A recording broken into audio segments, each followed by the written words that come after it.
Have you ever found yourself in a relationship that you just know is draining you? You know it isn't right, but for some reason, you just can't seem to leave. Okay, let's get into this because today we're tackling a really tough but super important topic. Right? This is the question that probably keeps you up at night. You know you're not happy. You can feel your energy just being completely sapped day after day. You've probably even accepted that they're not going to change. And yet, you stay. It's a really confusing and honestly a painful place to be in. So before we go any further, I need to make one thing absolutely clear. This is not about blaming you. It's not about saying you're weak or anything like that. It's the total opposite. This is about giving you clarity so you can see exactly what's going on. Because you know what? With understanding, that's where you get your control back. So let's start with that feeling of being completely trapped. Maybe you've tried to leave before.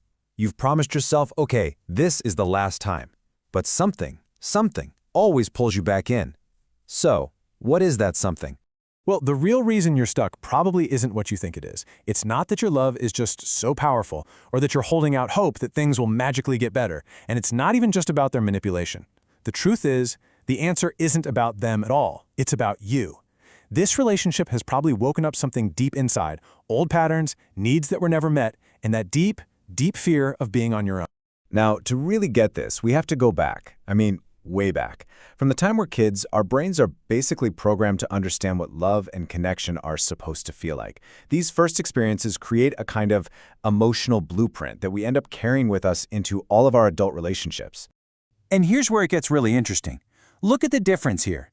If you grew up in a place where love was pretty consistent and safe, your brain's blueprint for love is basically, this is a place of trust and comfort. But if love was inconsistent, sometimes it was there, sometimes it wasn't, maybe it was even mixed up with pain, then your brain learned a very different lesson. It learned that love is chaos, that love is something you have to constantly fight for, and that you have to prove you're good enough to get it. And this right here, this is the absolute core of the issue. So if someone comes along and treats you with just steady, consistent kindness, it might actually feel boring to you, maybe even a little suspicious. Why? Because it doesn't match your brain's blueprint. But when someone gives you that roller coaster, that painful mix of affection 1 minute and distance the next, your brain lights up. It goes, I recognize this. This feels familiar. This must be what love is. So this brings us to a massive turning point in understanding all of this. That intense magnetic pull that keeps you hooked, that dynamic, it's not actually love. It's something that works a lot more like a psychological addiction. The engine behind this addiction has a name. It's called intermittent reinforcement. It's a really powerful idea that explains why getting a reward unpredictably is so much more addictive than getting one every single time.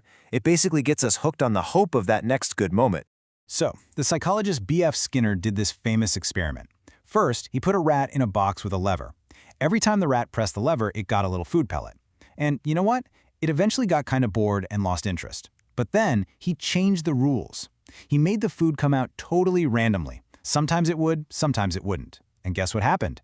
The rat became obsessed.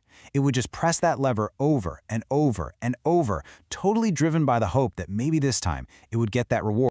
And that's exactly what's going on in your relationship. Think about it. If the other person were just awful all the time, leaving would be easy. You would have left a long time ago. But they're not. Every now and then, they give you those random, beautiful moments of connection or affection. And just like that rat, you get hooked. You find yourself trying everything, just hoping you can get that amazing feeling one more time. So here's the bottom line. You aren't addicted to the actual person. You're addicted to a fantasy. You're addicted to the hope that things will go back to the way they were in the beginning, the dream of what the relationship could be. And letting go of that hope, well, that's what's so incredibly painful. Now, on top of this whole addictive cycle, there are often very specific psychological tactics being used against you. You can think of them as weapons. Weapons designed to mess with your sense of reality, crush your confidence, and ultimately keep you right where they want you. The first, and maybe the most well-known, is gaslighting. This is when someone deliberately and systematically makes you question your own mind. It's like a slow, steady erosion of your reality, and it's all designed to make you more and more dependent on their version of what happened. Do any of these sound familiar? I bet they do. These are classic gaslighting lines. When you hear them enough, you start to second-guess everything. You start to wonder, wait, am I going crazy? Did I just imagine all of that? No. You didn't. You're being manipulated. Okay, another really common weapon is something called projection. This is basically when a person takes all of their own junk, their flaws, their bad behavior, and they just dump it all on you, accusing you of doing it.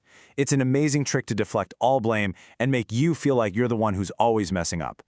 And this is exactly how it looks in real life. They shift the focus so perfectly that you end up frantically defending yourself against an accusation that is literally a confession of what they're doing. You're left holding all this guilt that was never, ever yours to begin with. Okay, so we've looked at the trap, the blueprint from your past, and the mind games. Now, we get to the most important part. How do you get out? How do you get yourself back? First things first, you have to completely reframe the fear. That intense, gut-wrenching panic you feel when you even think about leaving, that's not just a fear of being alone, it's withdrawal. It's your brain craving that chemical hit of hope that the relationship gave you, even while it was tearing you apart. Just understanding that, that's the first step to being able to get through. So what does an emotional detox actually look like? Well, step 1, no contact. This is absolutely non-negotiable. No texts, no calls, no one last conversation.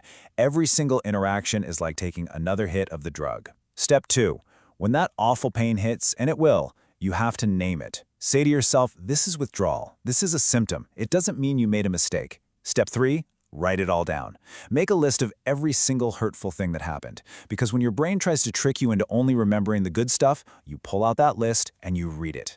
And finally, step 4, start to reconnect with the real you.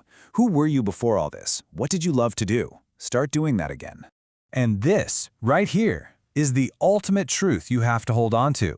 You are not the problem. You are not broken. You don't need to prove your worth to anybody. And the solution? The healing? It's not going to come from them suddenly changing.